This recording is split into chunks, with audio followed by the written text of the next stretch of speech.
Hey, I'm in northern Baltimore County this morning sporting my Ravens Purple Friday vest.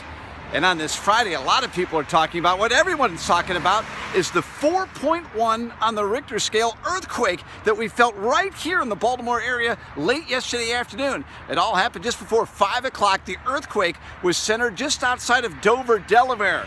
But wow, people all around the area felt it. It's all they've been talking about yesterday and this morning. Did you feel it? Did you feel it? We talked to Fred Figluski just up the road from here in Phoenix, Maryland. He called the station right after it happened. He said his house rumbled and shook, and he remembers just a few years ago, back in 2011, that 5.8 earthquake on the Richter scale. Said this one was not as strong as that, but he definitely felt it. As folks this morning wake up to talk about it, they'll be heading into work, asking their coworkers what it was like. Some people, even at the radio station, in the newsroom, some people didn't even feel it at WBAL News Radio 1090, but in the studios just around the corner, Stacy Lynn said it rumbled and shook.